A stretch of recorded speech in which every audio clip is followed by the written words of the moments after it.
Alright, Vlad, I'm just gonna cut the sample really quick. Use this table? Yeah, use it. Okay. Here's the hoodie that we're working on. The Marciano hoodie.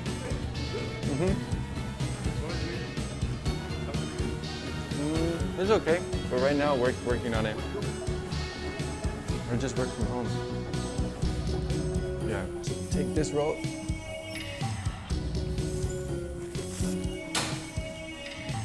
We're gonna use this table over here.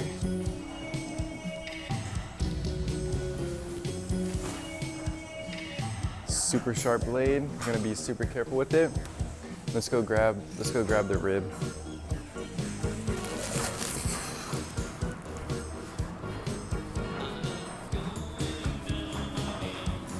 Just did 8 miles this morning. I could barely even lift this. I don't know why.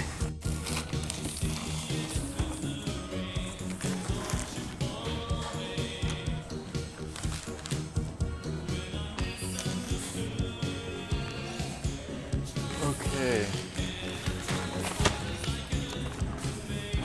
So this is called a marker. And you want to show a little close-up of the pattern? Front is supposed to have only 1 notch, and the back is supposed to have 2. So that's cool already. Mistake. So let's find the size large. So how can I roll this up so that it's not going to crinkle? Nope.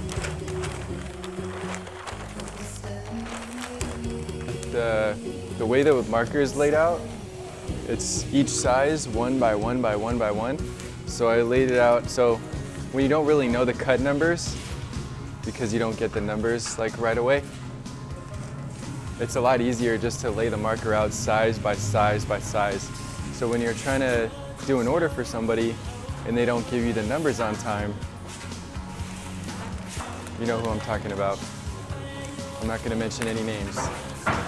So you have to lay each size out separately so that it's easier for you to give the cutter, so it's easier for the cutter to make the quantities according to what you want, if that makes any sense.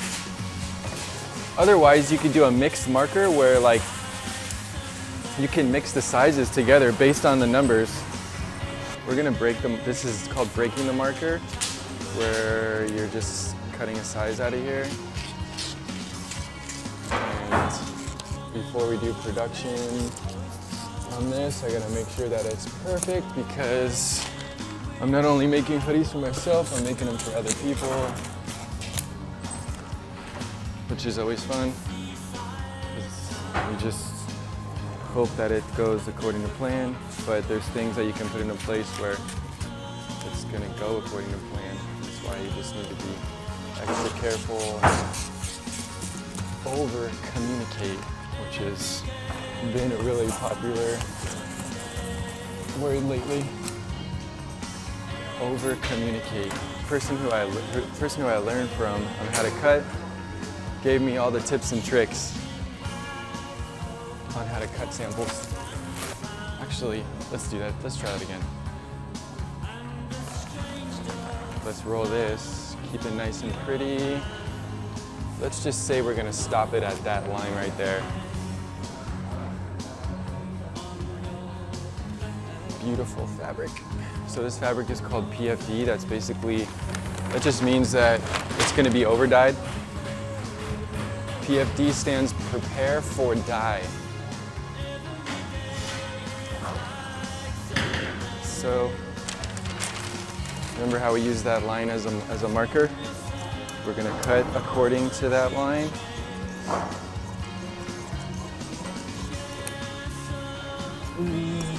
I've made this sweatshirt a bunch of times, but we just updated it just based on feedback, I guess. So now, take our pattern, place it on top.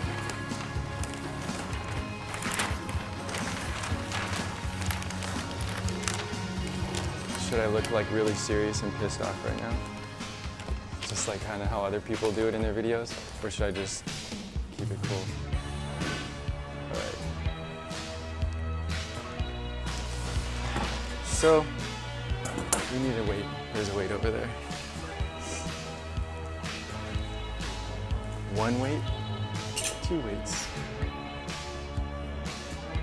Dude, Vladimir's a man. Fun fact about Vladimir, we used to work with each other, same company, about, let's just say 10 years ago. And now, he's got this place. I'm gonna start a new, I have an idea for a new TV series. It's called How to Make It. No, it's going to be, instead of Project Runway, it's called Project Real World, where the first challenge, shout Santino, I'm coming for you.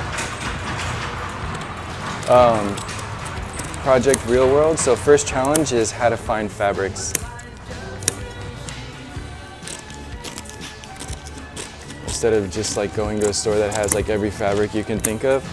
I think the first challenge that would make it super difficult is finding the fabric that you're looking for.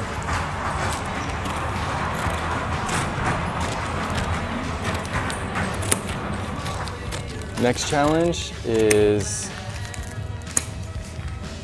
meeting a cutter that will let you cut a sample in their place and be cool with and learn from for the next 10 years.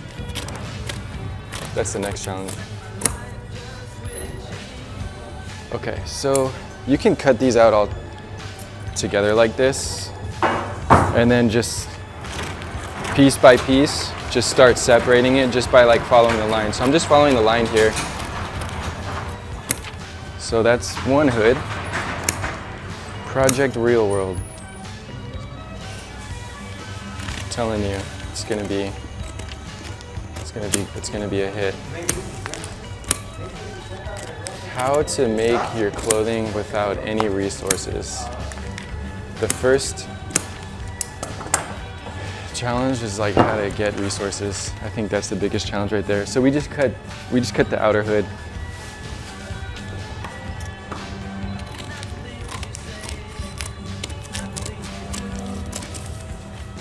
How about this playlist though? Nice, huh? Vladimir's he's always like got the most, he's always got like the best work environment music. I just start losing my patience like with myself, which is so weird, but I can have patience with other people, just not myself. I'm not really sure why that is. I think I'm like looking at all the pieces and I'm just like, fuck, I gotta cut all those. Notches, gotta respect the notches. There's two different types of notches. There's the pyramid notch and then there's the diamond notch. So I'm cutting the diamond notches right now. It's just a point. It just helps the sewer follow the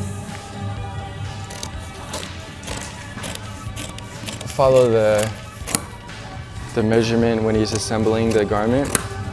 When the notches align and connect together from piece to piece, it's going to really keep the garment to sit perfect and nice and flat. Point of measure, you can have both of them on the spec sheet or you can just have one. It's kind of like up to your preference, and you can do a separate one for the cuff. So this one, I'll just show you what my sleeve length is. So you want to start from the edge here and you want to go all the way down to this edge. So this sleeve length from just the shoulder seam where it hits the shoulder all the way to the cuff is 24 5/8. Now, this is not a finished garment. This is a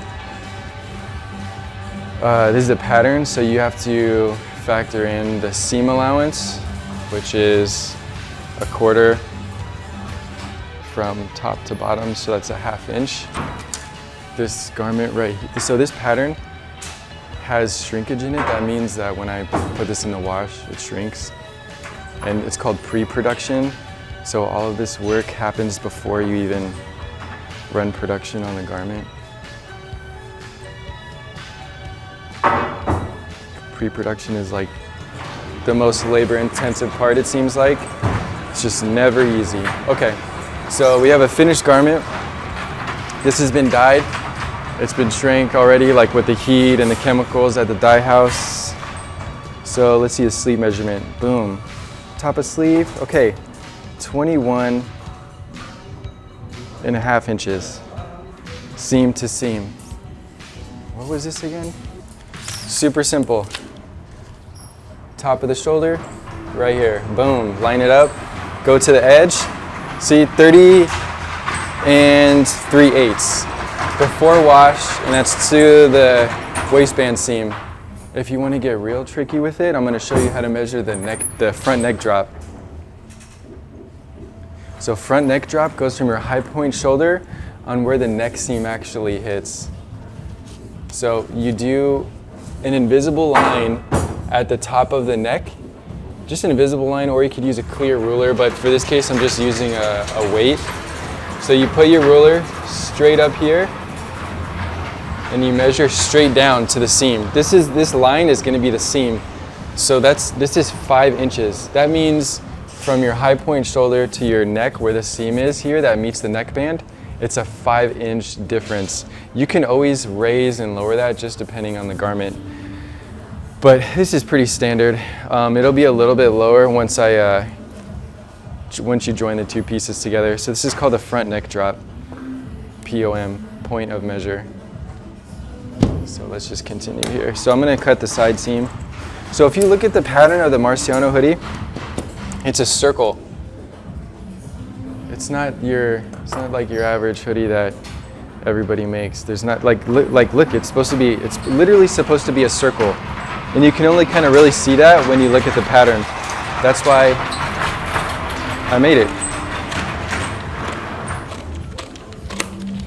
It's not your average hoodie.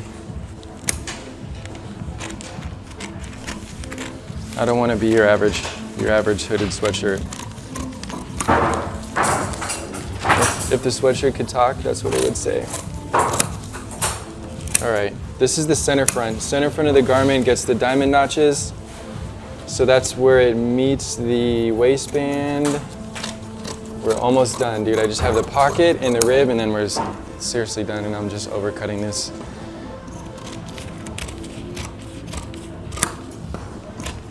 Cain is the man. Cain's got patience while I'm cutting this.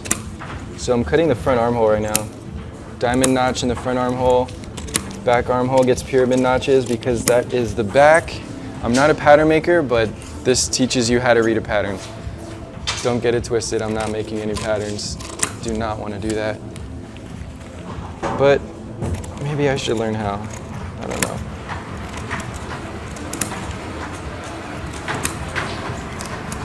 This was supposed to be a short video, and then look what happened.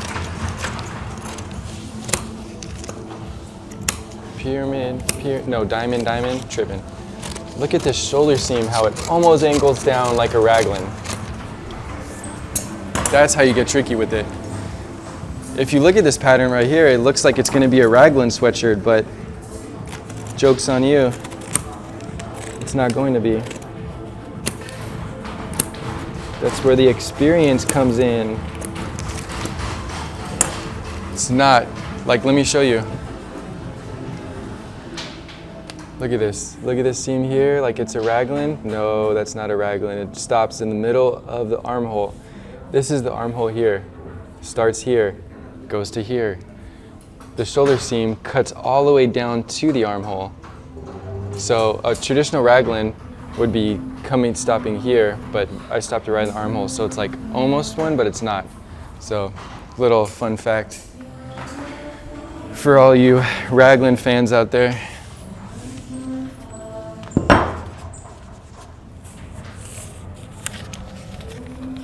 Dude, Vladimir's just hand cutting that. People have no idea what People have no idea. Okay, I kind of moved the pattern, but we're gonna make do with what we got in the industry. Sorry, in garment industry, we call it Mickey Mouse, but it's gonna be Pro Mickey Mouse because no one's gonna know. Shave off a little from here. Everyone who really knows this type of work is gonna be like, I fucking know what you did. You did that wrong. And you know what? Sometimes it happens. God damn it. When I can't get that right angle to cut the armhole seam, just a bitch.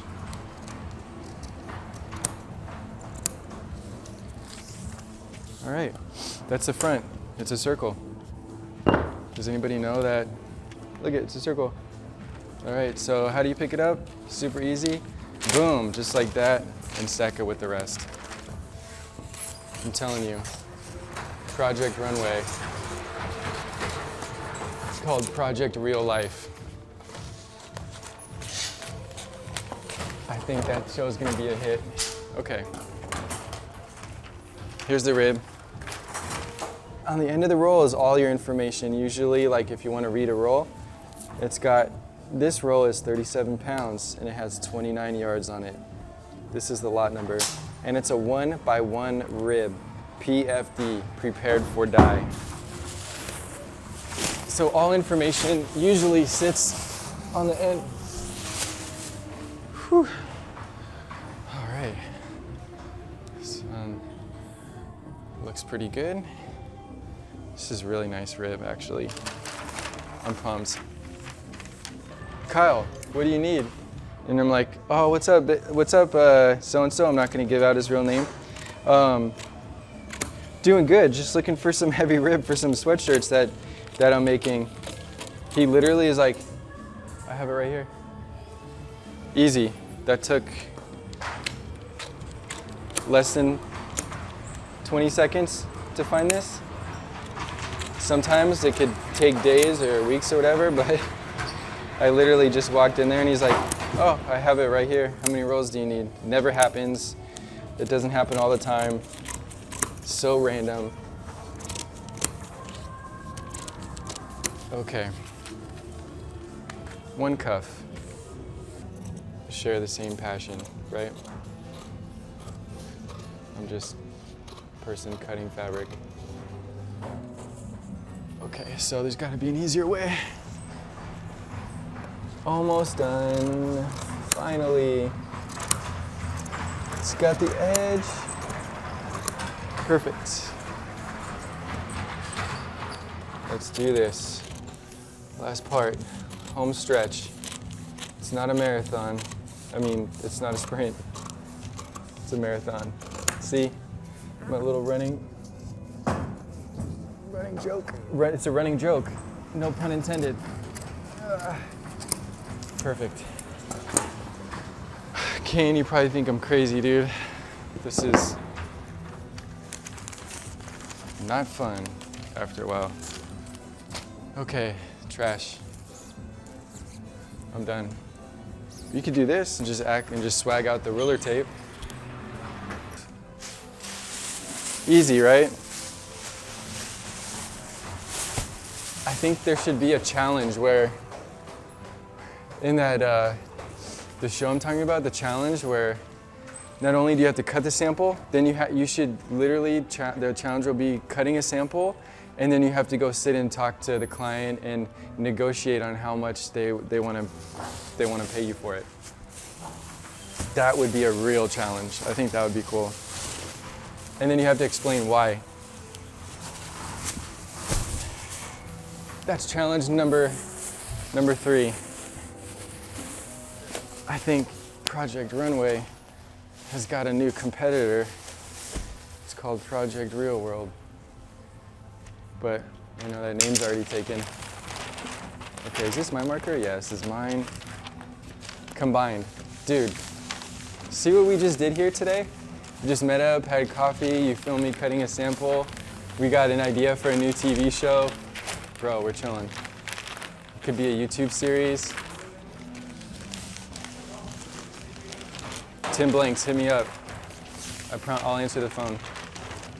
I just gotta turn off that potential spam caller setting on there.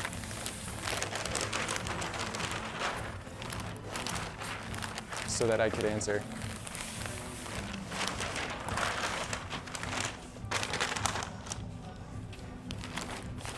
Just back to the way you found it. Boom.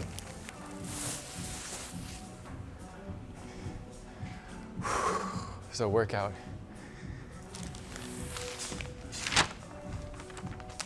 What time is it? 11:07. Not bad, good timing.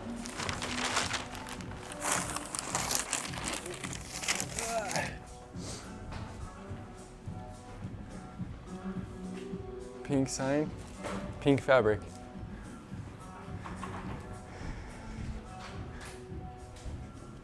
One rule about the scissors, always got to keep them sharp.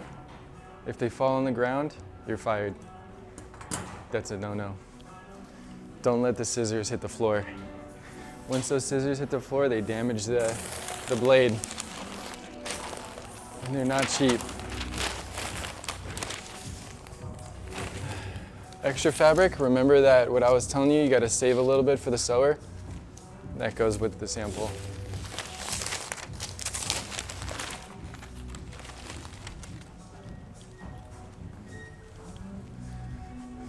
Trash.